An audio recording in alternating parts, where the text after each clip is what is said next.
long before anyone whispered the word Anunnaki online. That word was already carved into clay, not by ancient astronautes, by Babylonian scribes 3,000 years ago, naming the gods they believed ruled sky, earth, and sea. Tonight is not about aliens, it is about something stranger, and far better documented. Two Mesopotamian texts, Enuma Elish and Atrahasis, written centuries before the book of Genesis took the shape we read today, a world born out of chaos, humanity shaped from clay, a flood that spares one righteous man, and a bird sent out to find dry land. For a century and a half, Assyriologists have laid these tablets beside the opening chapters of the Bible, line by line. Some of what they found is settled fact. Some of it is still argued in quiet university departments today. The clay outlasted the empire that wrote it. Let's begin where it begins. Chapter 1. The Library Buried in Sand.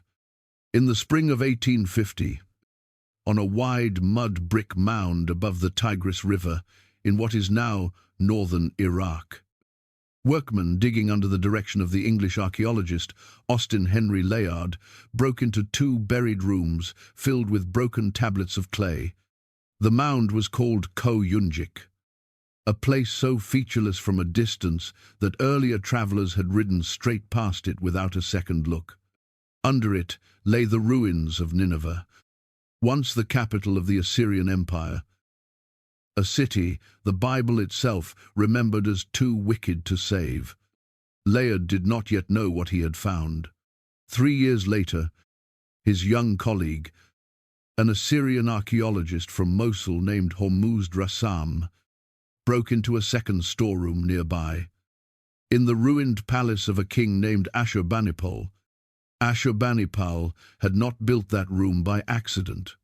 Late in his reign, the king ordered scribes across his empire, and in conquered Babylon especially, to copy or hand over anything of value. Medicine, prayer, law, poetry, the movements of the stars. He wanted a complete record of everything his civilization knew, gathered under one roof at Nineveh. He kept that library for perhaps 30 years. Then the empire he ruled collapsed. Nineveh was burned to the ground by a coalition of enemies, and his life's project should have burned with it. It very nearly did the opposite. The fire that destroyed the palace baked the unfired clay tablets hard, the way a kiln bakes pottery, and the collapsing roof then buried them in rubble and sand. The very disaster meant to erase Ashurbanipal from memory sealed his library in place for 2,500 years. Between them, Layard and Rassam had uncovered the remains of the oldest organized library in the world. Tens of thousands of clay tablets, packed into crates and shipped down the river and across the sea to London. For years, almost nobody could read what any of it said. The tablets arrived at the British Museum by the crate load. More than 30,000 pieces in total, some whole, most broken, all covered in a wedge-shaped script that only a handful of people alive could even attempt to sound out. They were stored on long tables and in drawers, sorted as best anyone could manage into rough categories: records of oxen and wine jars, tax lists, prayers, omens, and, in one growing pile, fragments that seemed to speak of gods and floods and the beginning of the world. Nobody had much reason to take that last pile seriously. Assyria interested Victorian England because it was mentioned in Scripture, not because anyone expected it to complicate Scripture. Into this room, sometime in the 1860s, walked a man nobody would have guessed belonged there. George Smith had left school at 14 to apprentice as a banknote engraver, a trade that demanded a very steady hand and very little formal education. He had no university degree and no family connection to scholarship of any kind. What he had was an obsession he had never been able to shake: cuneiform, the extinct wedge-shaped writing of ancient Mesopotamia, which he had taught himself to read during his lunch hours, sitting alone in the British Museum while his co-workers ate. A curator named Samuel Birch noticed the strange, intense young engraver who kept coming back. Birch introduced him to Henry Rawlinson, the leading Assyriologist in England, and Rawlinson was impressed enough to hire him. By 1867, George Smith, engraver by trade, was being paid to sort the museum's cuneiform collection full-time. It was slow, unglamorous work. Smith spent years matching the broken edges of one fragment to another, coaxing whole columns of text out of pieces that had lain shattered for 2,500 years. Then, in November of 1872, working in a second-floor room above Russell Square, he picked up a piece from the mythology pile and began to read. The tablet described a great flood sent to destroy the world. It described one man, warned in advance, who built a boat and loaded it with his family and with animals. It described birds sent out from that boat to search for dry land, and a mountain where the boat finally came to rest. Smith knew exactly what he was looking at. According to the people working in the room with him that day, he did not stay calm about it. He jumped up, paced the room, and in his excitement began pulling off pieces of his own clothing, to the alarm of everyone watching. He had spent a decade teaching himself a dead language in his spare time, and he was now holding, quite literally, a Babylonian telling of the story of Noah, older than any Hebrew manuscript in existence. On the 3rd of December, 1872, Smith stood before the Society of Biblical Archaeology in London and read his translation aloud. The sitting Prime Minister, William Ewart Gladstone, was in the audience. The story made front pages within days, not just in England but across Europe and America. Victorian readers were already unsettled that decade, arguing over what geology and a new theory of evolution meant for the opening chapters of their own scripture. Now a clerk-turned-scholar was telling them that a forgotten empire had been writing its own version of Noah's flood, on clay, centuries before Moses was ever said to have picked up a pen. There was just one problem. Part of the tablet was still missing. The editor of the Daily Telegraph, a man named Edwin Arnold, offered to fund an expedition on the spot, in exchange for the exclusive rights to whatever Smith found next. Smith, who had never in his life travelled farther than Paris, who spoke no Arabic, no Turkish, and no Persian, said yes.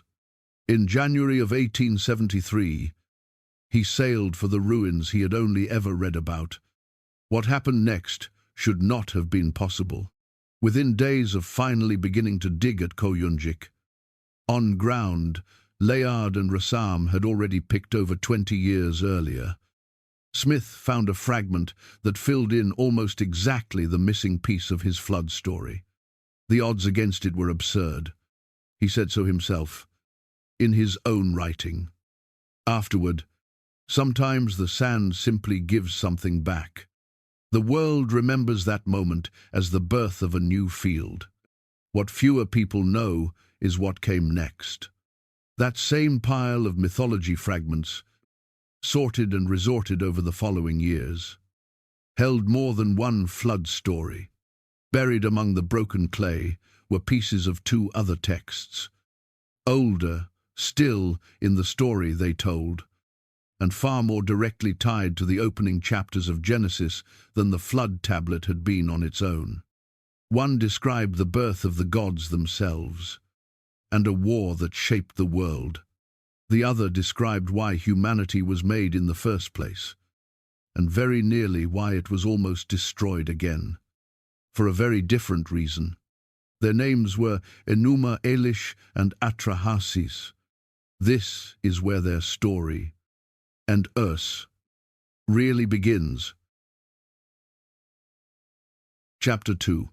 A world written before the alphabet. Enuma Elish and Atrahasis did not fall from the sky. To understand what they actually say, it helps to stand, for a moment, in the place where they were written.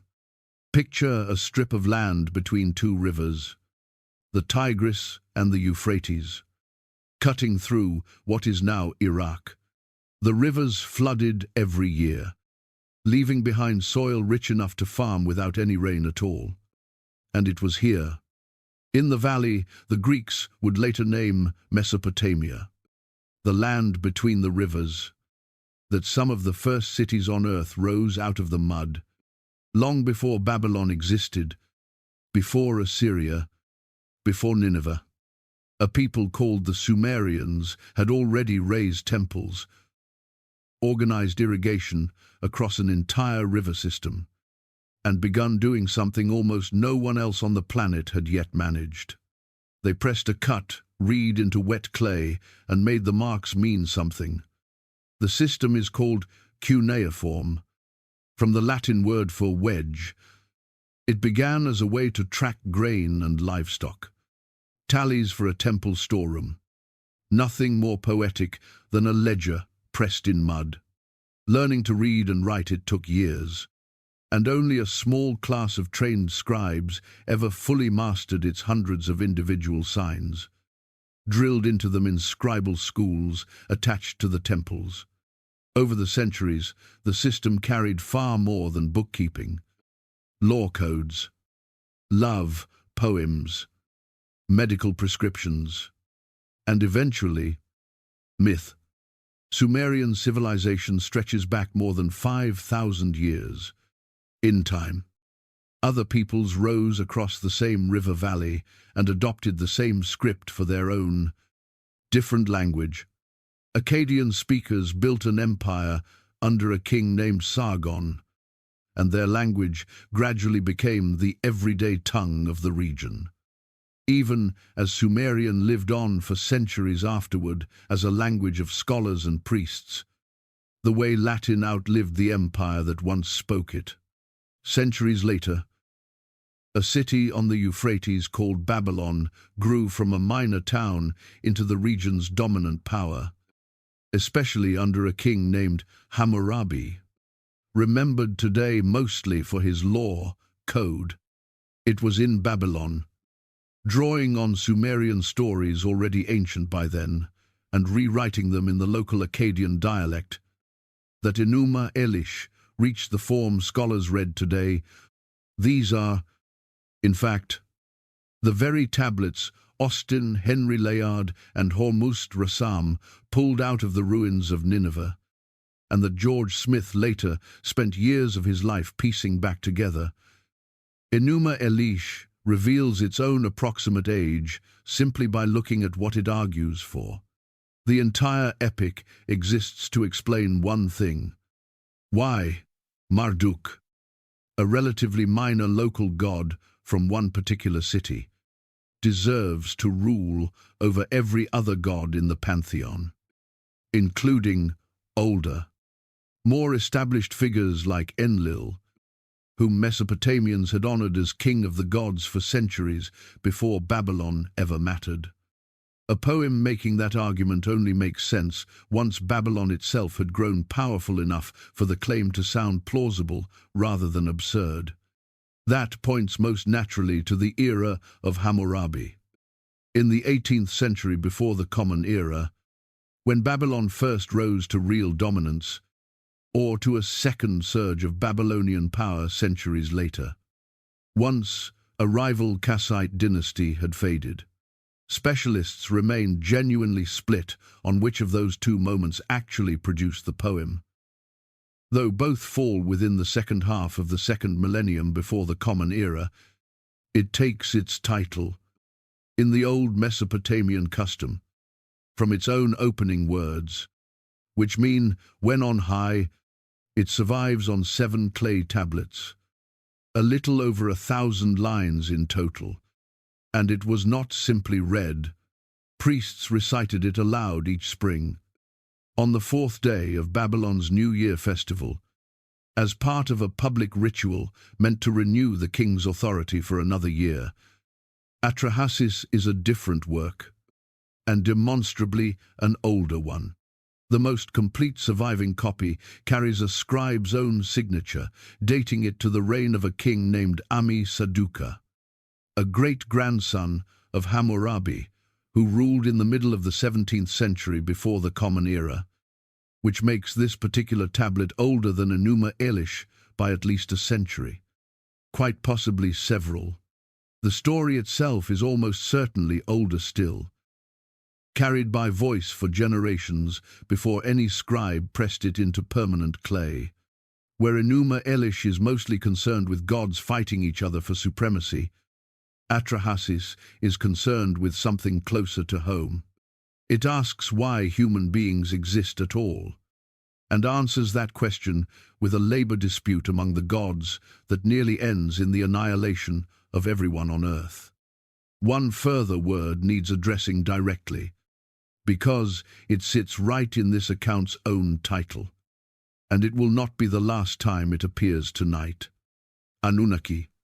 If that word feels familiar, it is probably from documentaries very different from this one, the kind that claim these Mesopotamian gods were actually visiting astronauts from a hidden planet, and that ancient peoples were describing spacecraft when they described chariots and winged discs in the sky. That idea has no support in the tablets themselves and no standing among Assyriologists. It took its modern shape largely from one writer, Zecharia Sitchin, starting with a book published in the 1970s, whose translations of these same Sumerian and Akkadian texts have been specifically and repeatedly rejected by professional Sumerologists as untrained and unreliable. No excavation, no tablet, and no inscription has ever supported the claim.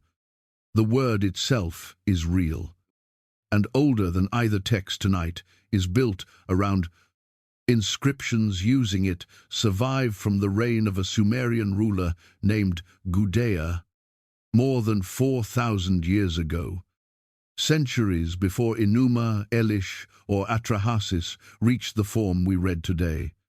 Its precise meaning shifted over that long stretch of use, the way any word's meaning drifts across 2,000 years of empires rising and falling.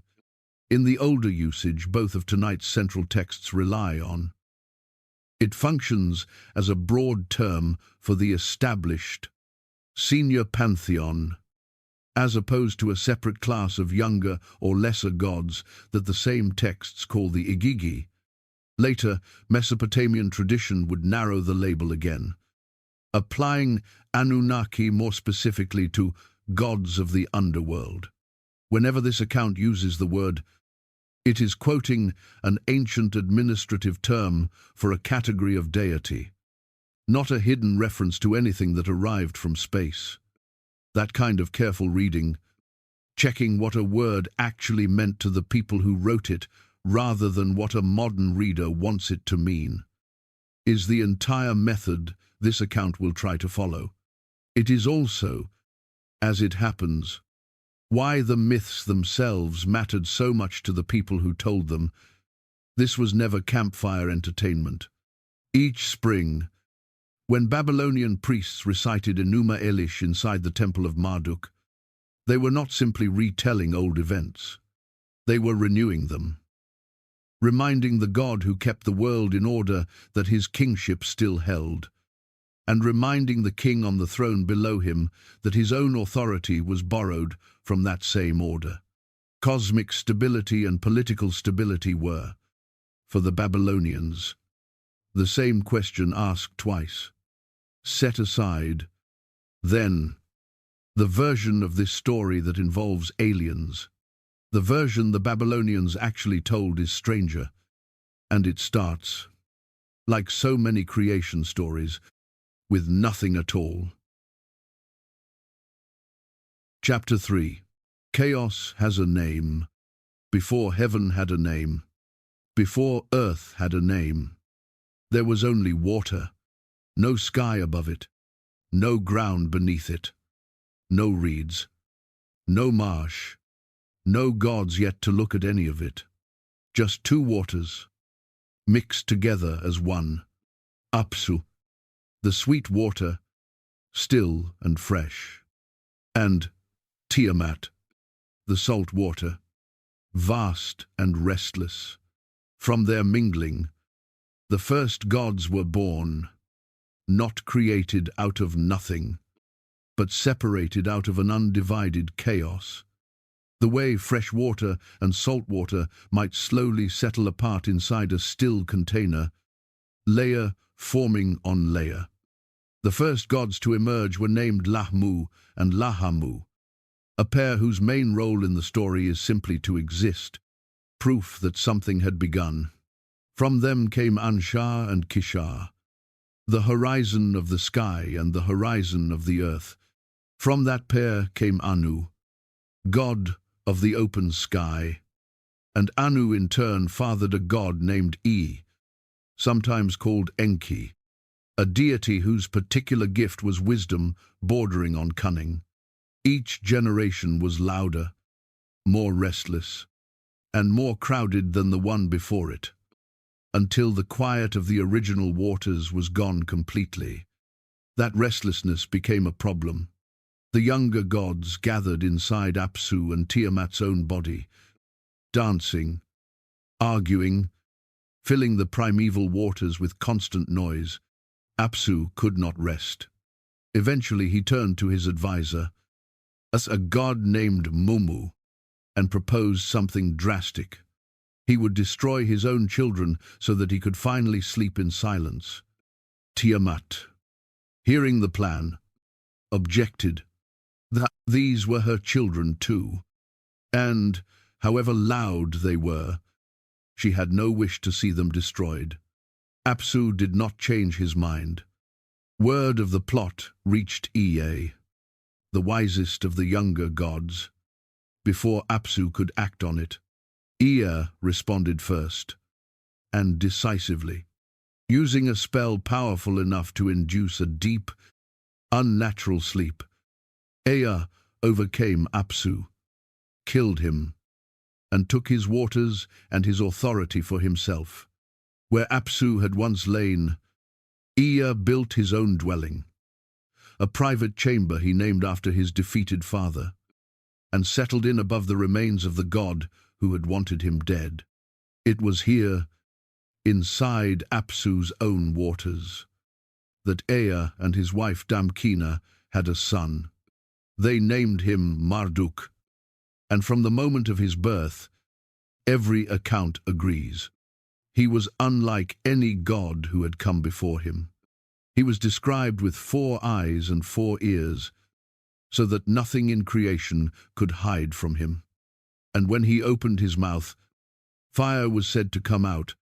He was, the text insists more than once, the largest and strongest of all the gods, towering over the divine relatives who had come before him. His grandfather Anu was so taken with him that he gave the boy 4 winds to play with as toys. Winds that Marduk, even as a child, could not resist stirring into small storms, unsettling the world simply by amusing himself. Marduk's play was not without consequence. The storms he stirred up disturbed Tiamat, the same way her own children's noise had once disturbed Apsu. A group of older gods, still angry that Ea had killed Apsu and taken his place, saw their opportunity. They went to Tiamat and told her plainly that she had let her husband's murder go unanswered for far too long. This time, Tiamat did not hesitate the way she had before. She agreed to go to war. She raised an army unlike anything the younger gods had ever faced. Monstrous serpents with venom instead of blood, roaring dragons, scorpion men, and creatures with no name at all. 11 kinds of horror in total. She chose a god named Kingu to lead them, elevated him above every other god at her side, and placed the tablet of destinies on his chest. A tablet that, according to Mesopotamian belief, granted whoever held it the power to decide the fate of gods and mortals alike. News of Tiamat's army reached the younger gods, and their courage failed them almost immediately. Ea, who had defeated Apsu without much trouble, took one look at what Tiamat had assembled and refused to face her himself. Anu, the sky god, tried next, marched toward her camp, and turned back before he even reached her. Unable to go through with it, the gods called assembly after assembly, drinking together, growing more afraid with every meeting rather than less, searching for someone, anyone, willing to stand against her. It was Marduk who finally volunteered, and he did not volunteer for free.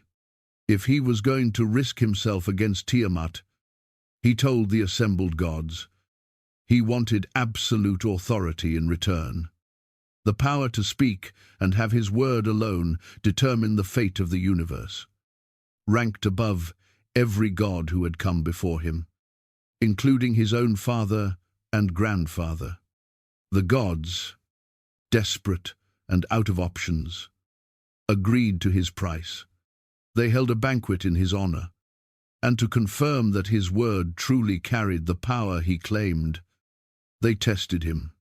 They placed a piece of cloth in the middle of the room and asked him to destroy it with speech alone.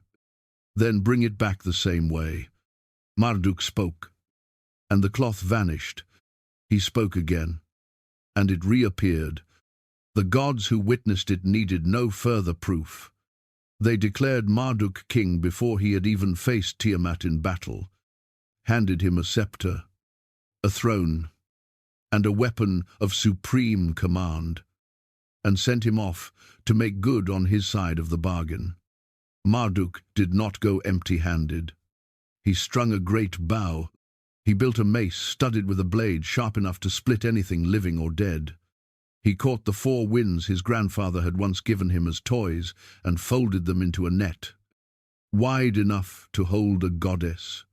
He mounted a storm chariot pulled by 4 terrifying steeds, and he filled his body with a burning radiance so bright that the older gods who had once frightened so easily could not bear to look directly at him. Then he went to find Tiamat, a goddess who was, by blood, several generations his elder, and who had never once in the long history of the gods been forced to answer for anything. What happened next would decide not just the outcome of one battle, but the shape of the sky, the floor of the sea, and the ground under every human foot that would ever walk the earth. Chapter 4. A world built from a body. Tiamat had gathered her monsters at the edge of the world, 11 kinds of horror arranged behind her like a wall of teeth and claws. And it was there that Marduk found her, standing behind Kingu and the terrible army she had raised. Before a single blow was struck, Marduk called out to her, not with a war cry, but with an accusation. He asked why she had chosen war over peace, and why she had raised Kingu, a god with no rightful claim to authority, and placed him above gods far senior to him, all to avenge a husband whose own death she herself had, in the end, allowed to happen. The taunt worked exactly as intended. Tiamat's composure broke. She screamed with rage, and the ground itself is said to have shaken beneath her. so violently that the older gods, still watching from a safe distance, began to tremble along with it. Then the two of them closed the distance. Tiamat opened her jaws wide, intending to swallow Marduk whole, the way a much larger, much older power might simply erase something small that had annoyed it for too long. Marduk was ready for exactly this. He released a great wind he had kept in reserve, and drove it straight into her open mouth. The wind rushed down her throat and filled her from the inside, so violently that she could not close her jaws again, her whole body swelling under the pressure. While she was still helpless like that, Marduk drew his bow and put an arrow through her distended belly, splitting her heart and ending her in a single stroke. He stood over her body. Around him, the monsters she had raised, the serpents, the scorpion men, the nameless things with too many limbs, saw their general fall and lost whatever courage they had. Marduk bound them where they stood, and later set carved images of all 11 at the gate of Apsu, a permanent reminder of exactly what his kingship had defeated. Kingu, the god who had worn the tablet of destinies on his chest as a badge of stolen authority, was seized as well. Marduk took the tablet from him and fastened it to his own chest instead. The war, such as it was, ended almost as quickly as it had begun. What Marduk did next is the part of the story that gave this poem its staying power. The reason it survived 3,000 years of buried silence to be read again. He walked back to Tiamat's enormous corpse and split her in half, the way a fisherman might split a shellfish. One half he lifted up and fixed in place to become the sky, setting bolts and posts to hold back the waters above it so they could never again flood down onto whatever he built underneath. The other half he laid down to become the ground beneath it. From her eyes, the old poem says, he opened the sources of the Tigris and the Euphrates, the two rivers that would go on to water every civilization to rise in that valley. He piled up mountains from parts of her ruined body and cleared paths for clouds out of her own spit. He set the stars in their stations, gave the moon its monthly cycle to mark time by, and assigned each of the great gods a fixed place to stand and watch over the new order he had built. A universe that had never had a shape now had one, drawn directly out of the body of the goddess who had tried to erase it. There was, however, one task left. Order needed keepers, and even gods. It turned out they did not want to spend eternity maintaining it themselves. Marduk first offered to solve the problem with his own blood, proposing to fashion a servant being out of himself. Ea, ever the practical one, talked him out of it. A king should not have to bleed for his own furniture. Ea's argument amounted to, better to ask who actually deserved to pay that price. And the gods agreed at once. Who was responsible for pushing Tiamat toward war in the first place? Kingu, bound and already stripped of his stolen authority. Kingu was brought before the assembled gods, found guilty, and executed. His blood, mixed with clay, became the material for the very first human beings, built for one purpose above all others, to carry the labor the gods no longer wanted to carry themselves. Pause on that origin story for a moment, since it is not a flattering one. Humanity, in this telling, was never really the point of creation. Humanity was the byproduct of a war, assembled from the remains of the side that lost. Marduk then divided the gods themselves into two standing companies of 300 each, one assigned to the heavens and one to the earth. And it was this second company, the earthbound gods the texts call the Anunnaki, who built Marduk a house of his own inside the newly ordered world. In gratitude for everything he had done, they named the city Babylon and the temple Esagila, a name meaning roughly the house whose head is raised high.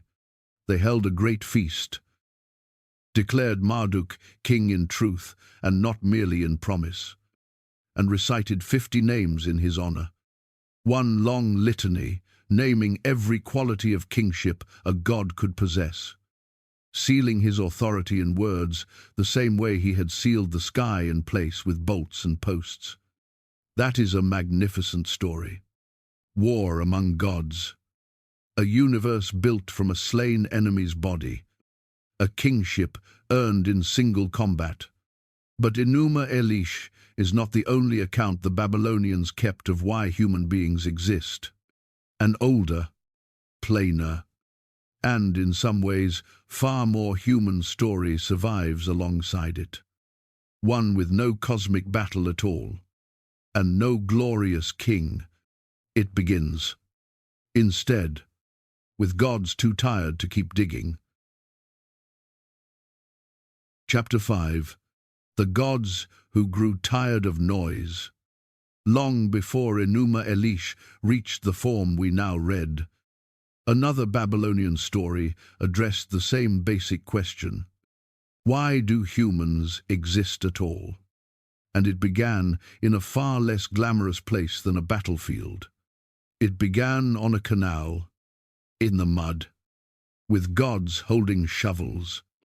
In this older telling, called Atrahasis after its human hero, the head of the gods was not Marduk, but an earlier chief among them, a god named Enlil. The senior gods had settled how they would rule by casting lots among themselves, the same way Mesopotamian officials settled property disputes. Anu, eldest of the three, drew the sky. Enlil drew the earth. E drew the Apsu, the subterranean waters beneath it. Between them, these senior gods, the Anunnaki, sat above a second, larger class of gods called the Igigi, whose job was the actual physical work the world required. Above all, the endless labor of digging and maintaining the canals that kept Mesopotamia's rivers from drowning its fields or leaving them to dry out completely. The Anunnaki did not divide that labor evenly. They loaded the Igigi with it sevenfold.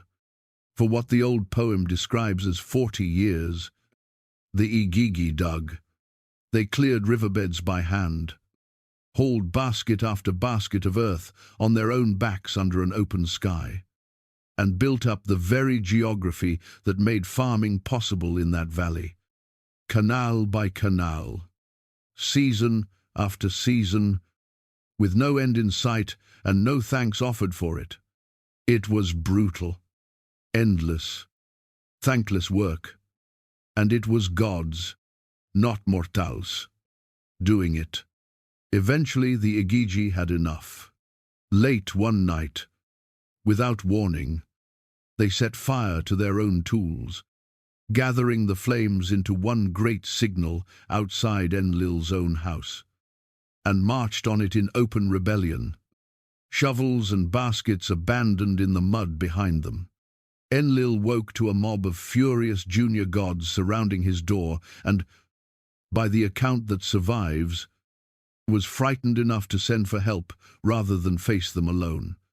Enlil called the senior gods together, Anu among them, and Ea, the same clever god who appears again and again in these stories as the one who actually solves problems rather than simply reacting to them. E offered a solution nobody had proposed before. Rather than punish the Igigi or force them back to work, why not build something entirely new to do the labor instead? A being that was not quite a god and not quite an animal. Something the gods could design and control. From the very beginning, Ea brought in the mother goddess, known in this telling as Nintu, though the poem later gives her a second, grander title too, and together they set the plan in motion. One god would have to die to make the new beings possible, and the Igigi themselves suggested the candidate, a minor god remembered as Ila, chosen specifically because he possessed intelligence, reason, the capacity to think, so that whatever made a god, a mind, rather than just a body, might pass into the new creation along with his flesh. The gods gathered for the killing itself. Afterward, Nintu mixed his flesh and blood into clay, kneading it while the assembled gods spat upon it in turn.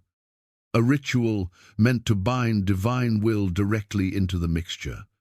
The poem adds one strange detail that lingers. From that slain god's flesh, it says, something like a ghost came into being as well, a living sign, so that the god who died would never entirely be forgotten. With the other birth goddesses assisting her, Nintu pinched off 14 pieces of the wet clay, 7 for men and 7 for women, and set them in the womb to be born. 10 months later, by the poem's own reckoning, the first humans walked the earth, built out of the intelligence of one slain god and the labor demanded by all the rest. Their entire purpose to pick up the shovels the Igigi had thrown down. When the work was finally handed over, Nintu addressed the assembled gods directly. She had done exactly as they asked.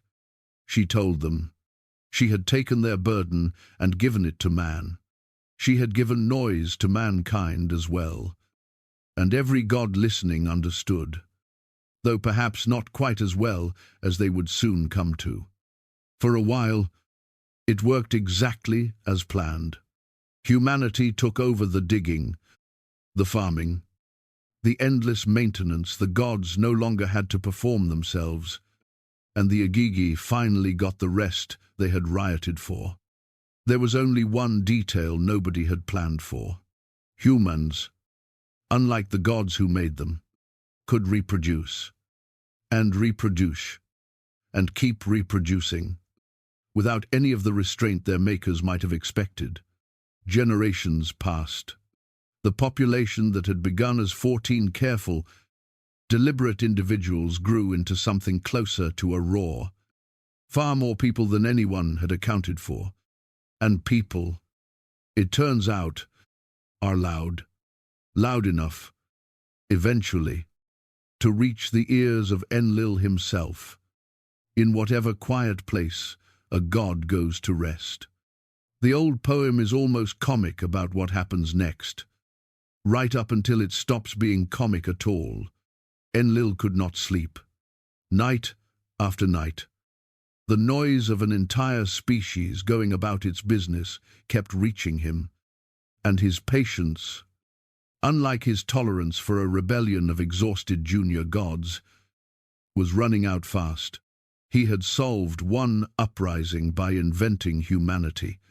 He was about to discover that his invention came with a problem all its own. And this time his solution would not be nearly so gentle. Chapter 6. The Flood. Before the flood, Enlil's first response to the noise was not a flood. It was a plague. He sent a disease into the world, a specific, targeted illness administered by a god whose job it was to carry such things. And for a while it worked exactly as intended. The population thinned, the noise dropped, and Enlil finally got some peace. But Ea, the god who had solved the Igigi's rebellion by inventing humanity in the first place, still had a soft spot for his own creation, without ever technically breaking any oath. Since none had yet been sworn, he found a man to work through, a human he judged wise enough to trust with quiet instructions. That man's name was Atrahasis, a name that simply means exceedingly wise, and it fits him well. Following advice that reached him through Ea, Atrahasis convinced his people to redirect their worship, pouring offerings not toward their usual household gods, but specifically toward the one God responsible for the plague.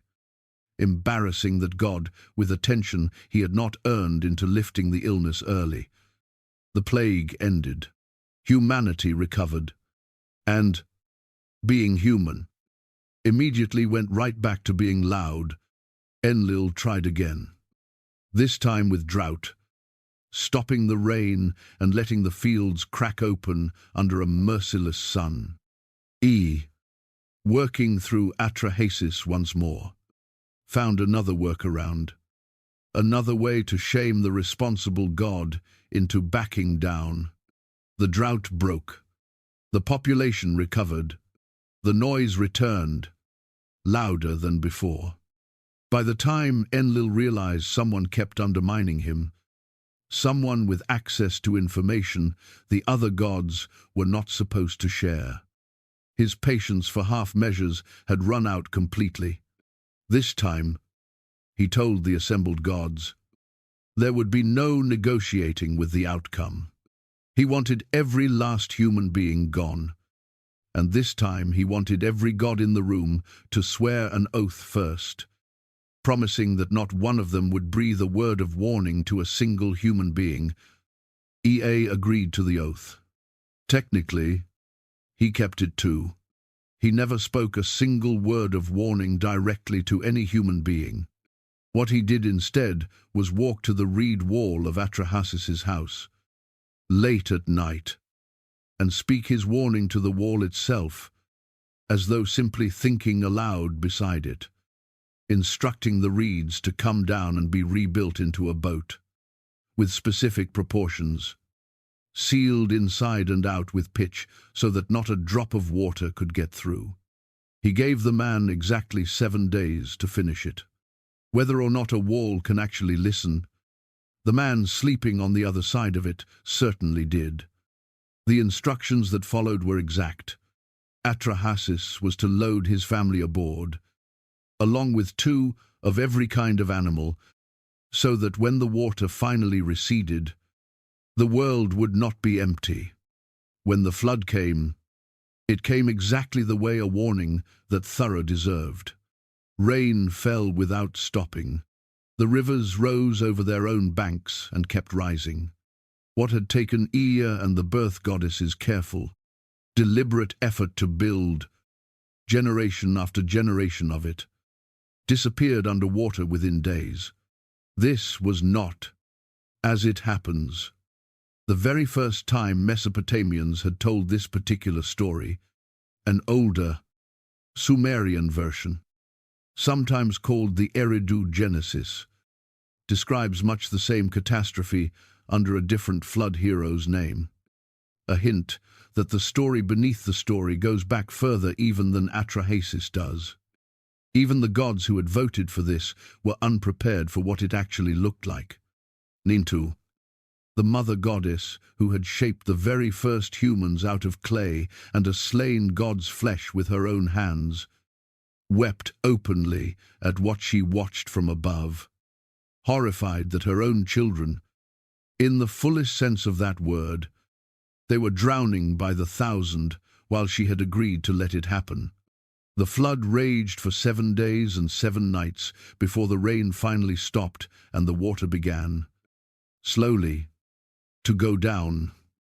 Atrahasis's boat came to rest on a mountain named Nisir, and there it stayed, wedged in place, while the water kept receding around it. To find out whether dry land had actually returned, he released birds, one at a time, and watched where they went. A dove flew out first and came straight back, finding nowhere to land. A swallow went next, and returned for the same reason. Finally, he released a raven. The raven did not come back. It had found food and dry ground, and no further reason to return to a crowded boat. And Atrahasis understood exactly what that silence meant. He brought his household out onto the mountainside and made an offering, burning incense on an altar built for the occasion. And here the old poem becomes almost uncomfortably honest about what the gods actually were. They smelled that offering rising into the air, and they gathered around it. The text says, like flies, because it was the first meal any of them had been offered since the flood began. Humanity, it turned out, had not simply been useful labor. Humanity had been feeding its own gods all along. And the gods, cut off from that supply for barely a week, were ravenous. Enlil arrived at the sacrifice in a fury, demanding to know how any human had survived an extermination every god had sworn to. His suspicion landed first on the Igigi, the same junior gods who had once rebelled over their workload, before the truth pointed him somewhere else entirely. E did not bother denying his part in it. Instead, he made an argument. Killing the guilty was justice, he told Enlil, but killing everyone, guilty and innocent together, for the crime of simply existing and making noise, was not justice at all. It was overreach.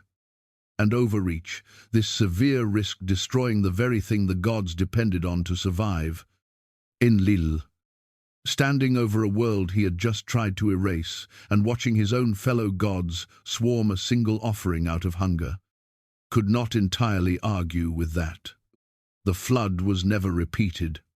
In its place, the gods built quieter, more permanent checks directly into human life itself, stretches of infertility, women who would never bear children, and creatures that would, from then on, simply take a portion of every generation before it grew too large.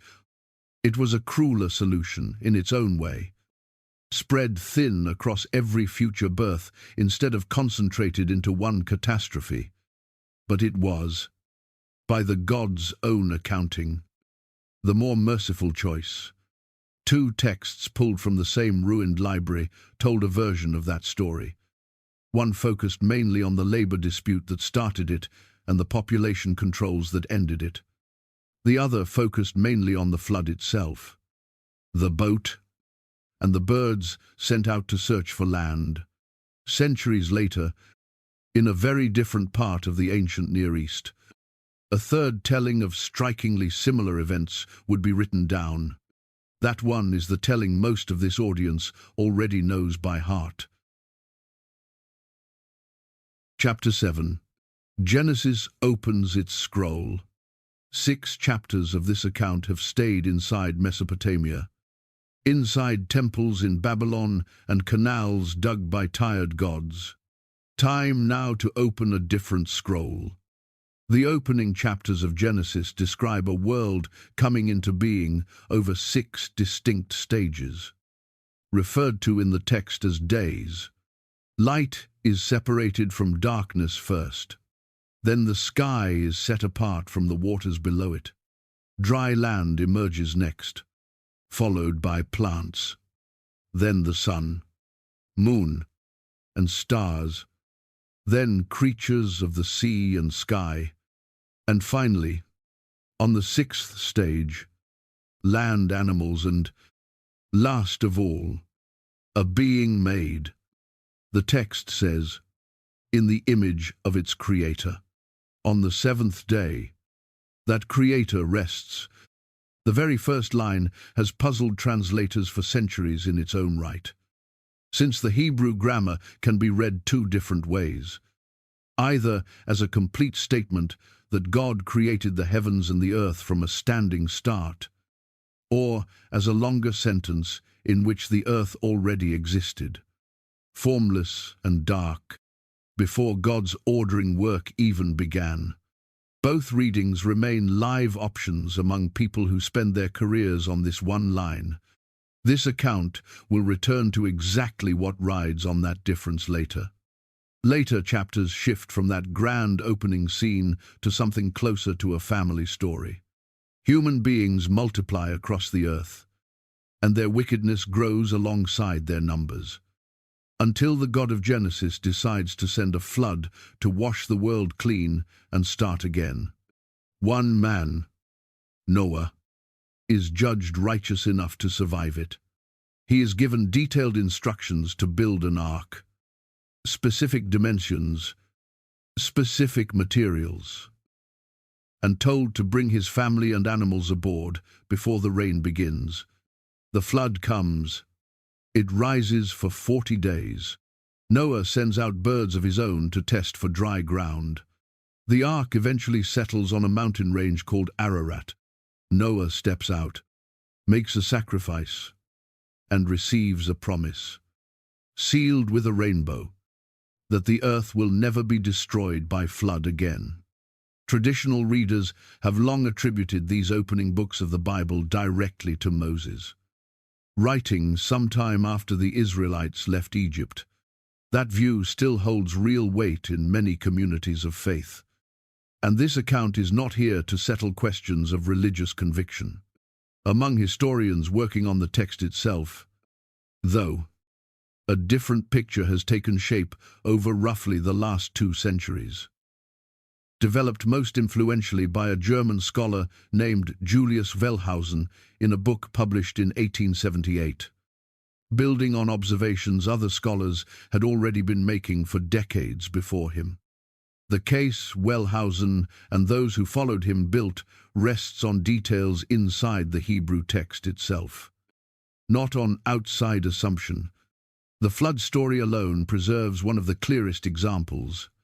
Read closely, and the text seems to give 2 different sets of instructions for how many animals Noah should bring aboard. One command for a single pair of every kind, another for 7 pairs of the animals considered clean. Sitting side by side as though 2 separate accounts had been stitched together rather than composed as one. Multiply that kind of seam across the wider text. Shifts in the name used for God, in vocabulary, in which details a given passage cares about, and a pattern emerges strong enough that scholars now conventionally label the underlying strands with letters: a Yahwist source, an Elohist source, a priestly source, and others, each with its own characteristic language and theological emphasis. Exactly how those strands fit together remains genuinely contested, and this account will return to that debate directly later. Timing matters more than the labels do. For tonight's purposes, the material assigned to the priestly source under the framework Wellhausen built, which includes much of the creation account in chapter 1, is widely dated to sometime around or after the 6th century before the Common Era. That is not an arbitrary window. In that century, the Babylonian king Nebuchadnezzar besieged Jerusalem, tore down its temple, and marched a significant portion of its educated class, priests and scribes among them, back to Babylon itself. For decades, the very people most likely to shape the final wording of Israel's scripture were living inside the empire that told these particular stories about a flood and a divine council, close enough to walk past the temple of Marduk, close enough, quite possibly, to hear Enuma Elish recited aloud at the very festival this account already described. So, the point is not whether these texts describe similar events. On some points, as the coming chapters will show, they describe startlingly similar events. The real question, the one historians of this period have spent well over a century arguing about, is what that similarity actually means. Chapter 8. 2 creations. Compared. Set the 2 accounts side by side, not for their differences yet, but simply for what happens first in each. And something immediately stands out. Neither tradition begins with solid ground. Both begin with water.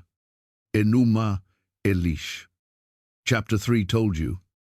Opens with Apsu and Tiamat, two kinds of water mixed together as a single undivided mass, existing before any god had yet been born, let alone any sky or earth.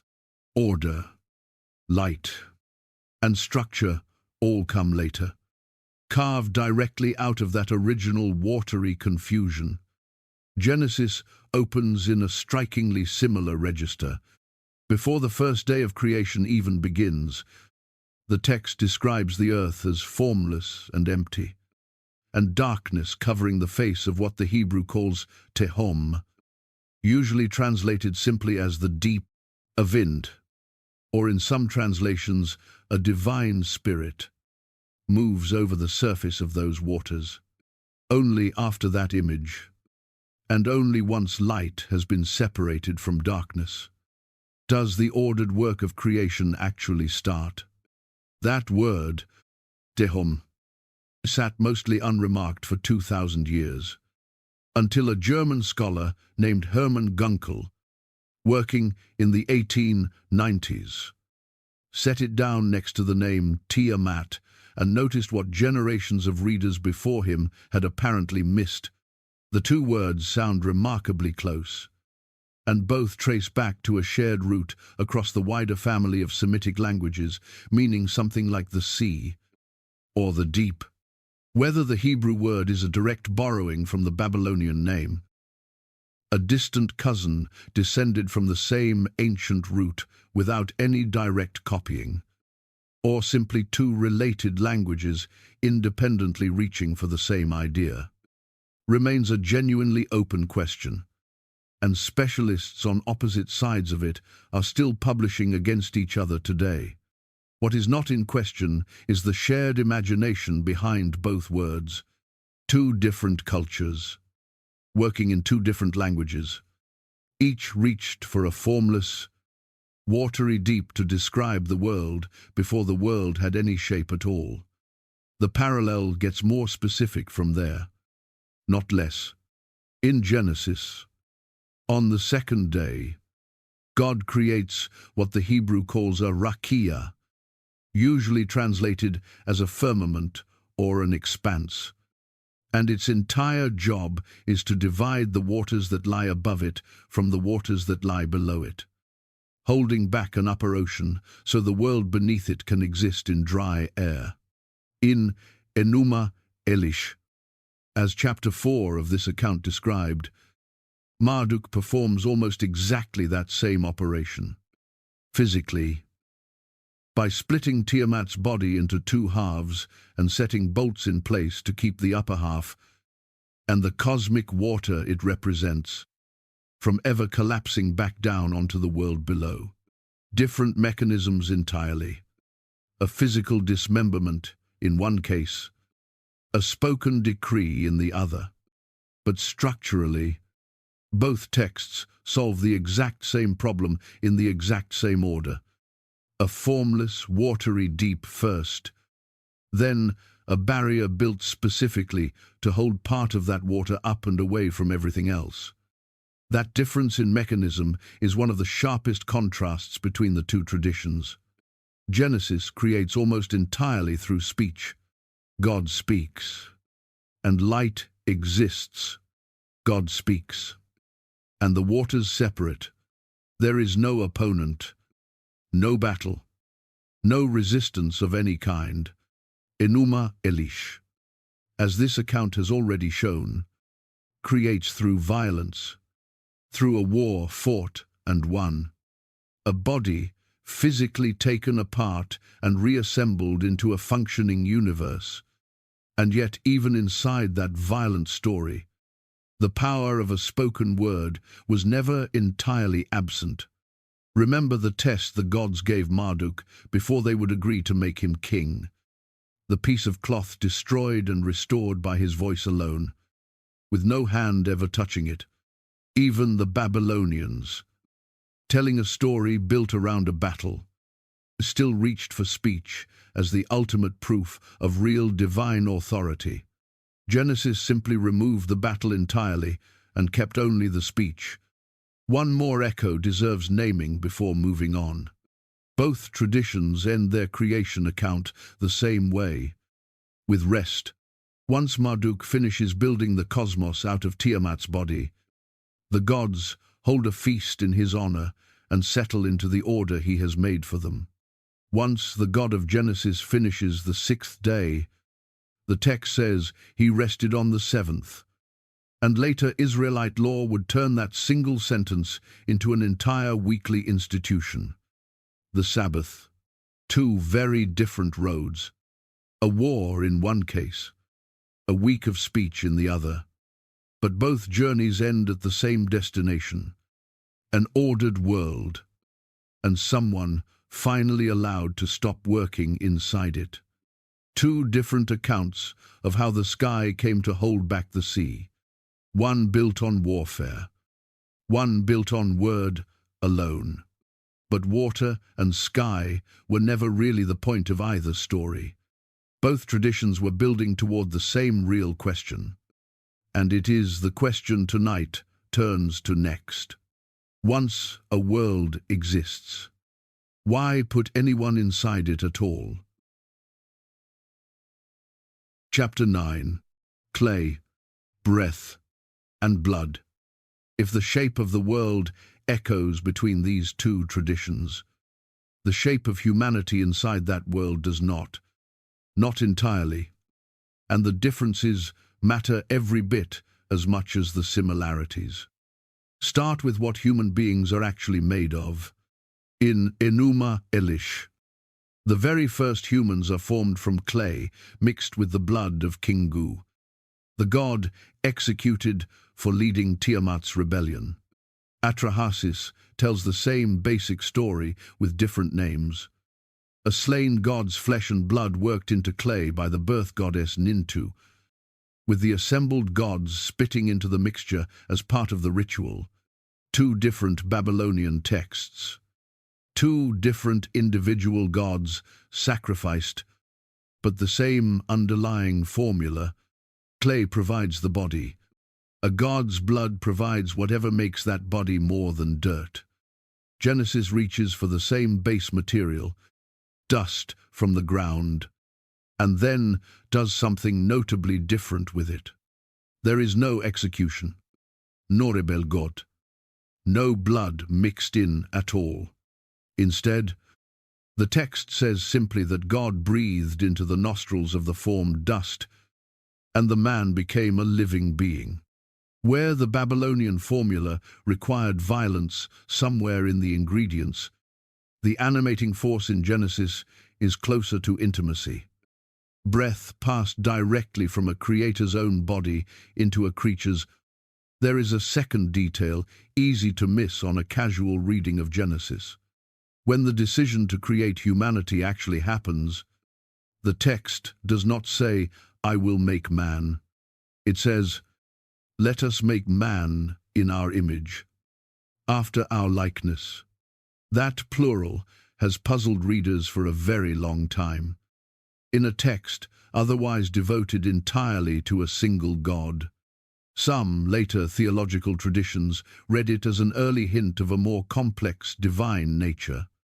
A good number of Hebrew Bible scholars read it differently, as a faint trace of an older idea. A God speaking to a surrounding council of heavenly beings, an idea that shows up elsewhere in the Hebrew Bible in scenes of God presiding over an assembled court, in the book of Job and in a handful of Psalms. If that reading holds, the parallel to Mesopotamia becomes very direct indeed. Both Enuma Elish and Atrahasis make the creation of humanity a group decision. Marduk proposes it to an assembled pantheon and waits for their agreement. A and Enlil discuss it together with Nintu before she starts shaping the clay.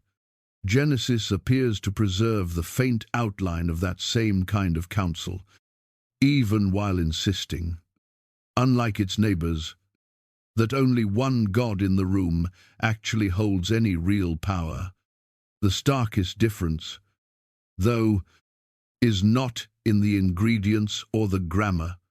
It is in the job description. Every Mesopotamian text covered so far agrees on why humanity exists. Humans were built to work, to dig canals, farm fields, and feed the gods through offerings, freeing the gods themselves from labor they no longer wanted to perform. Usefulness is the entire point. A human being's worth, in this framework, is measured by the labor it can perform on a god's behalf. Genesis assigns humanity a role that has no real equivalent anywhere in the Mesopotamian material. It does not say humans were made to serve. It says they were made in the image of their Creator, and immediately hands them authority, dominion. The text says, over fish and birds and every living thing that moves on the earth.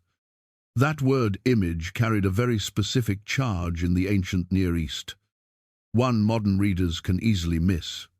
Kings in this period had a particular habit. When a king could not personally travel to every province he claimed, he sent a carved image of himself instead. A stone likeness raised in a public square in some distant, newly conquered city, so that anyone standing before it understood they were, in effect, standing before the king. To call something the image of a king was to say it carried that king's authority in his absence. Genesis takes that same royal language and hands it to every human being without exception, not just to a monarch ruling from a palace. One tradition places humanity at the bottom of a chain of command, existing to relieve its makers of work. The other places humanity near the top of it, existing to represent its maker and manage what that maker built, with the kind of authority that, in every neighboring culture, belonged only to kings. Same clay. Roughly speaking, two entirely different answers to the only question that actually matters: why any of this was made at all. Creation and its purpose are only half the comparison. The other half is the flood. And there, the parallels stop being thematic and start becoming almost uncomfortably specific. Chapter 10. One ark, two traditions. If creation offered echoes, the flood offers something closer to a fingerprint match. Every version of this story, Mesopotamian or Hebrew, begins the same way. The gods, or God, decide humanity has become a problem large enough to warrant erasing it entirely, and one single man is chosen to survive that judgment. But the mechanics of that warning could not be more different. In Atrahasis, remember, the gods had sworn a binding oath of silence, and Ea had to smuggle his warning past that oath by speaking to a wall instead of a man. Secrecy, cleverness, a rule technically kept while its entire purpose was undermined. Genesis has no oath to work around, because Genesis has no council of gods debating the matter in the first place. God simply speaks to Noah directly, plainly, and tells him exactly what is coming and exactly what to build. One tradition needed a loophole. The other needed only one will in the room. The boats themselves reveal just as much. In the Gilgamesh telling of this same flood, the vessel Ea describes is a perfect cube, 120 cubits on every side, stacked with 7 decks and 9 compartments on each level, a shape no shipwright would ever choose for actual seaworthiness, but one that carried enormous symbolic weight, equal in every direction. A small artificial cosmos riding out a flood that had erased the real one. Noah's Ark, by contrast, is built like an actual ship. Genesis gives its proportions precisely. 300 cubits long, 50 cubits wide, 30 cubits high, a 6-to-1 ratio of length to width, with 3 decks rather than 7. That specific ratio has drawn genuine attention from marine engineers. Most notably, a study published in the 2010s by a Korean Institute of Ship and Ocean Engineering, funded specifically to test the Ark's real-world seaworthiness as part of a wider creationist research effort. Using standard modern hull modeling, the study found the proportions strongly stable in rough seas. The funding behind that particular study does not make its arithmetic wrong, but it is a fair thing to know before repeating its finding as neutral science. What can be said without any such complication is simpler. A 6-to-1 ratio of length to width is a proportion still used in stable cargo vessels today. Whatever conclusion anyone chooses to draw from that coincidence, both stories send out birds to test for land, and both reach for the same short list of species, but not in the same order. Atrahasis and the Gilgamesh account release a dove first, then a swallow, then finally a raven, whose failure to return is what finally confirms dry ground. Genesis reverses that order almost exactly. Noah sends out a raven first, which simply flies back and forth without settling, and only afterward releases a dove. 3 separate times. The first flight finds nothing. The second returns, carrying a freshly plucked olive leaf, the single most famous image the entire flood tradition would ever produce. On the third flight, the dove does not come back at all, and Noah understands, exactly the way Atrahasis had understood in a much older telling of nearly the same scene, that a bird choosing to stay away is the clearest evidence of land you will ever get. That one small detail, a dove carrying a green branch back to a boat surrounded by water, would go on to outlive both religions in their original form, surviving into modern flags, peace movements, and wedding announcements that have no idea they are quoting a Bronze Age flood story at all. Both boats also come to rest in roughly the same direction, toward the highlands, northeast of Mesopotamia, rather than anywhere else on the map. Atrahasis' boat, in the Gilgamesh version of events, settles on a peak called Nisir, generally located by modern geographers somewhere in the Zagros Mountains. Genesis places Noah's Ark among the mountains of Ararat, a range identified today with the highlands of eastern Turkey and Armenia. Neither text is being vague by accident. Both are describing a flood that, in the geography, their authors actually knew would plausibly push a boat toward exactly that part of the world. Then comes the sacrifice, and here the wording itself lines up almost exactly. Atrahasis' gods. This account told you in chapter 6, gathered around Atrahasis' offering like flies, starved after a week without human worship. Genesis uses gentler language, but the same underlying image survives intact. Noah builds an altar, offers a burnt sacrifice, and the text says, God smelled a pleasing aroma. The verb is the same verb. The gesture is the same gesture. What differs completely is the reason behind it. The Mesopotamian gods needed that smoke badly, because their own survival depended on human offerings. The God of Genesis is never described as hungry, or dependent, or in any physical need of what Noah burned. The aroma pleases him. It does not sustain him. That difference shapes everything that happens next. Atrahasis ends with a practical fix: infertility, stillbirth, and predatory animals quietly built into human life going forward. Mechanisms designed to prevent the noise problem from ever again growing large enough to justify a flood. Genesis ends with something categorically different: a formal promise, sealed with a visible sign in the sky. a rainbow, that no flood of this scale will ever be sent again. Offered not as population management, but as a covenant, a relationship, a commitment one party makes to another. Mesopotamia solved an engineering problem. Genesis made a promise. Same warning, roughly speaking. Same boat, roughly speaking. Same birds. The same mountain range. Even the same rising smoke.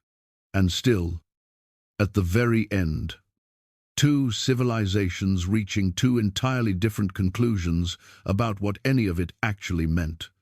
None of this proves, by itself, that one tradition copied the other. What it proves is that the question deserves to be taken seriously. And for well over a century, serious people have been doing exactly that. Chapter 11. What the Assyriologists actually argue. Two figures in particular pulled this comparison out of magazine sensationalism and into serious scholarship.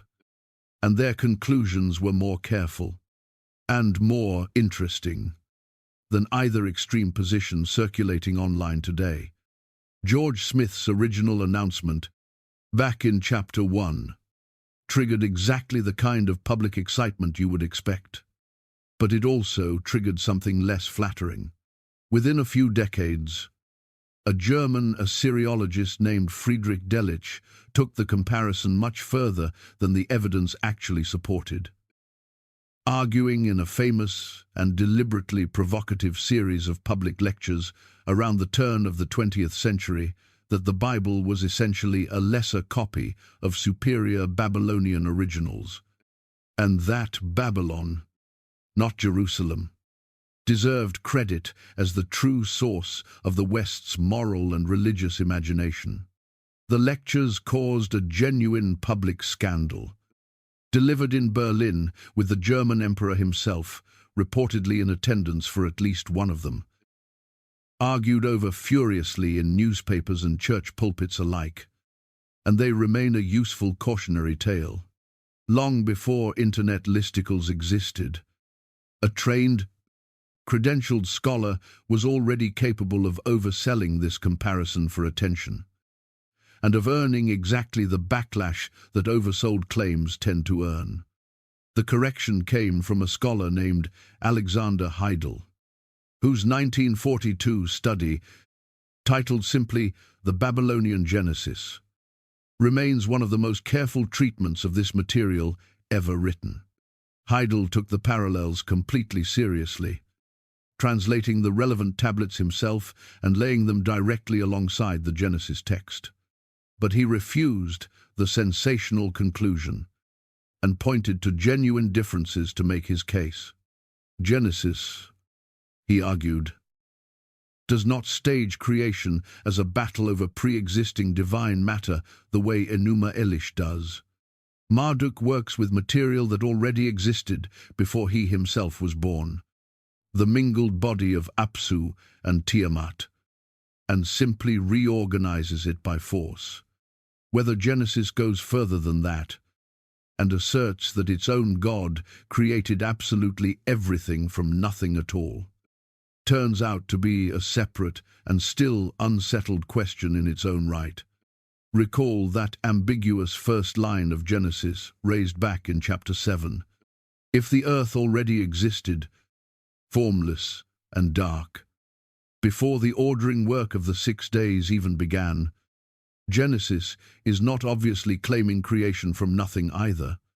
It may be claiming something closer to what a considerable body of modern scholarship calls creation from chaos. Order imposed on an unformed deep rather than conjured from a true void. The historian Jon Levenson, at Harvard, has argued this case about as directly as anyone, writing that the opening chapters of Genesis cannot properly be used to support the later doctrine of creation from nothing, a doctrine that entered Jewish and Christian theology centuries afterward. Filtered through Greek philosophical categories, the original Hebrew text never had reason to address. A generation after Heidel, the British Assyriologist W. G. Lambert pushed the question further still. In a 1965 essay that directly asked what the Babylonian background of Genesis actually was, Lambert, working with an even fuller set of tablets than Heidel had available, including a much more complete edition of Atrahasis itself, argued that the most responsible reading treated Genesis and the Mesopotamian texts as members of the same wider literary family, related without either one being a simple copy of the other. Strip away a century of individual arguments, and what remains is essentially three competing explanations, and serious scholars can still be found defending each one. The first holds that the Mesopotamian tablets influenced Genesis directly, most plausibly through the very contact this account described in chapter 7, Judean scribes living inside Babylon during the exile, absorbing stories they heard recited at festivals and consciously reworking them to fit a different theology.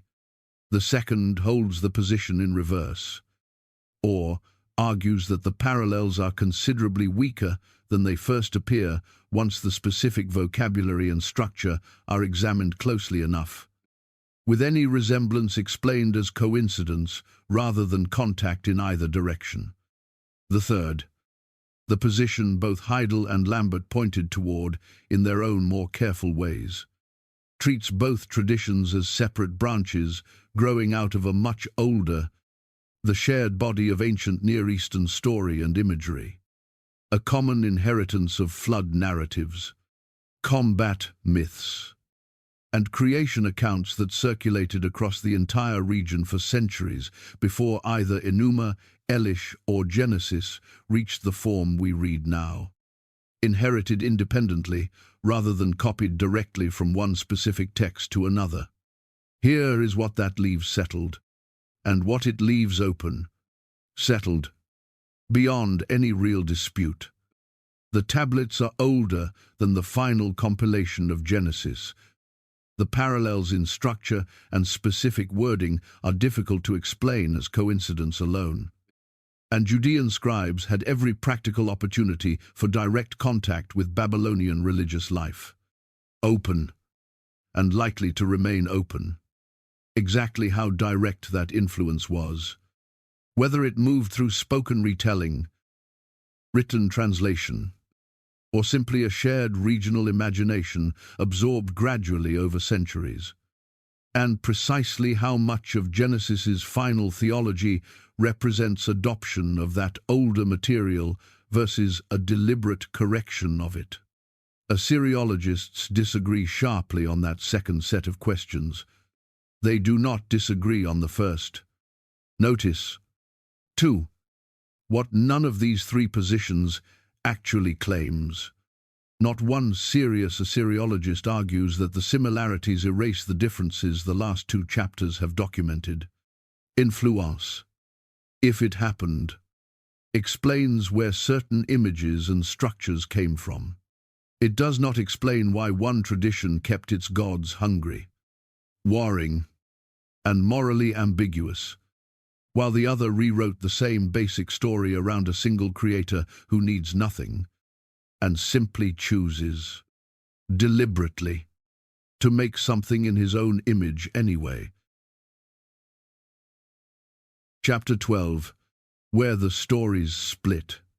Every difference tonight has traced so far could, in theory, be explained as accident. Two cultures independently landing on different answers to the same questions. A number of scholars think the pattern runs deeper than accident, though not all of them agree on exactly how deep. Consider a detail easy to read straight past. On the fourth day of creation, Genesis describes God placing two great lights in the sky to govern day and night. It does not call them the sun and the moon, the ordinary Hebrew words readily available for both. It calls them simply the greater light and the lesser light. There is a plausible reason for that choice. In Mesopotamia, and across most of the ancient Near East, The sun and the moon were not mere objects. They were gods in their own right, worshipped under names like Shamash and Sin, with their own temples, their own priesthoods, their own portfolios of divine authority. A scholar named Gerhard Hassel made the case at length in a 1974 article that this omission was deliberate, part of what he called the polemic nature of the Genesis cosmology, a text built specifically to strip rival gods of their divinity by refusing to even use their names, naming the sun and the moon directly. On this reading, would have risked honoring two rival deities simply by acknowledging them, calling them lights instead, mere fixtures hung in place by a single greater god, denies them that status without needing to argue against them at all. Not every specialist accepts that this is deliberate theological combat rather than something gentler. A scholar named Jan Geertz has pushed back specifically on this point, suggesting the parallels may reflect a broader, shared intellectual world running across the whole Eastern Mediterranean, rather than a text written to specifically rebut Babylon. Both readings agree on the plain fact in the text, that the sun and moon go unnamed. They differ on how much intention to load onto that silence. A related detail, whichever explanation one prefers, appears on the fifth day, when Genesis mentions, almost in passing, that God created the great sea creatures. In the wider poetry of the Hebrew Bible, monsters very much like these show up elsewhere as genuine cosmic threats. Chaos serpents named Leviathan and Rahab, described in the Psalms and in the Book of Job, as forces God once had to personally defeat in order to establish order at all.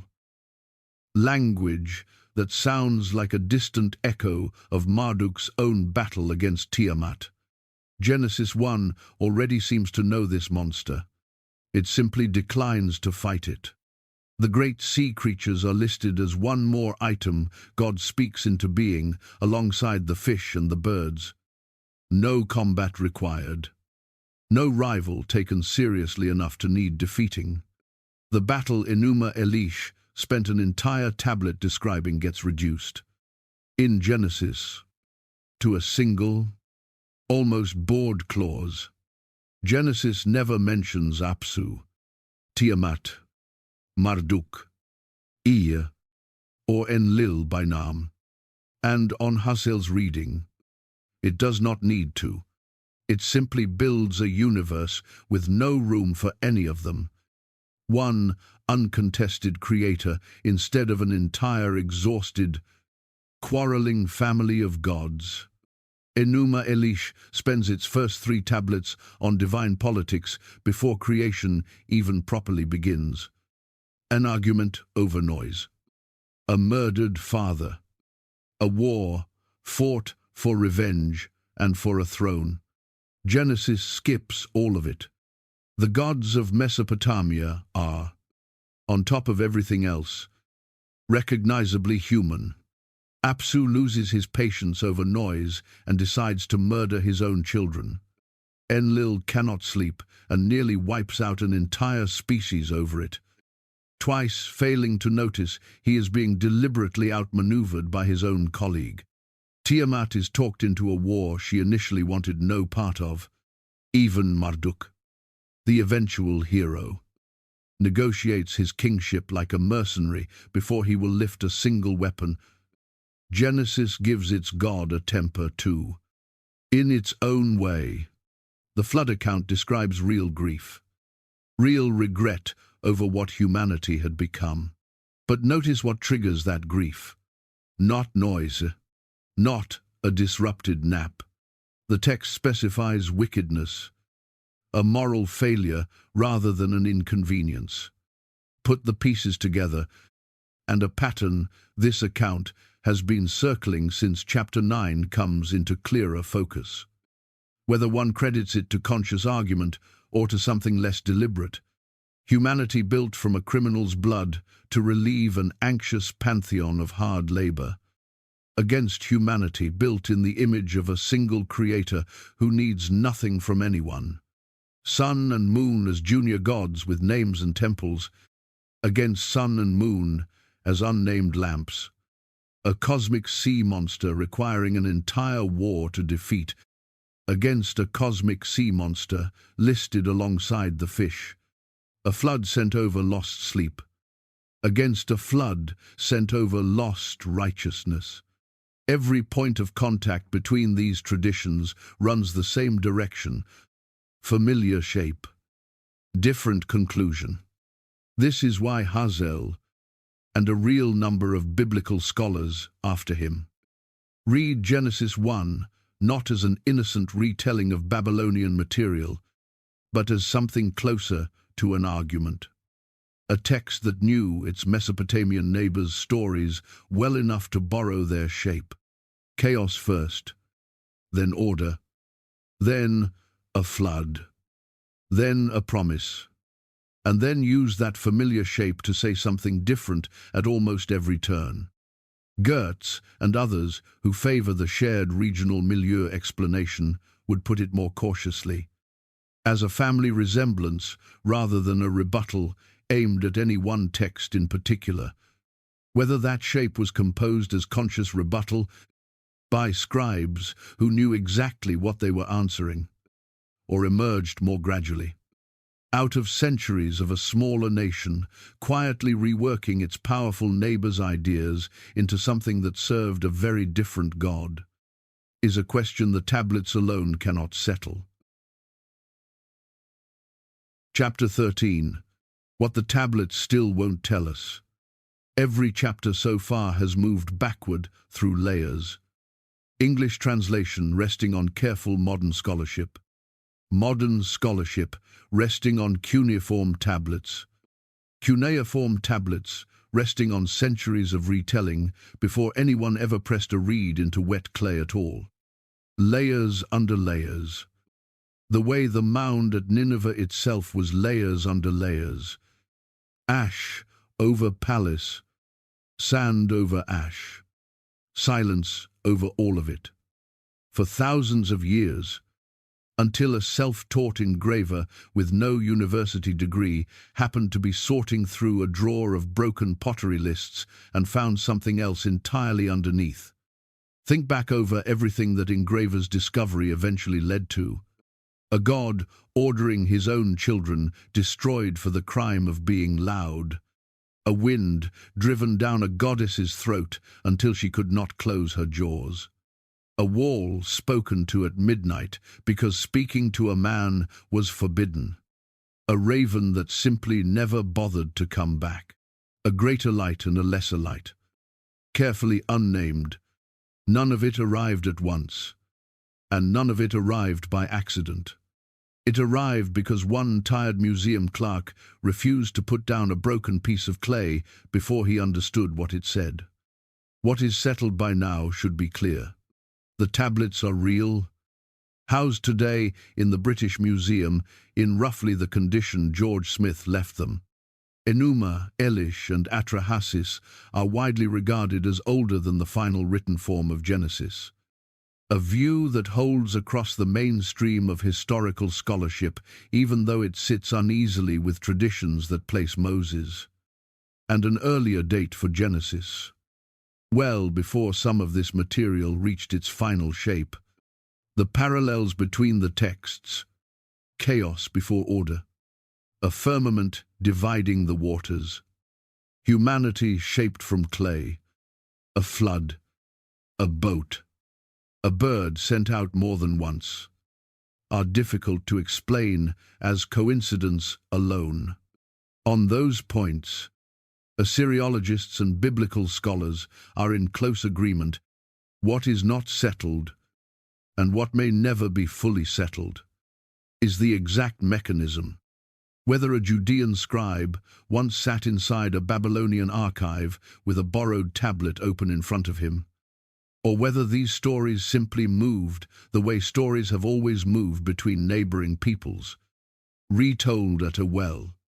At a market stall, at a shared meal, absorbed slowly enough that no single act of copying ever needed to happen at all.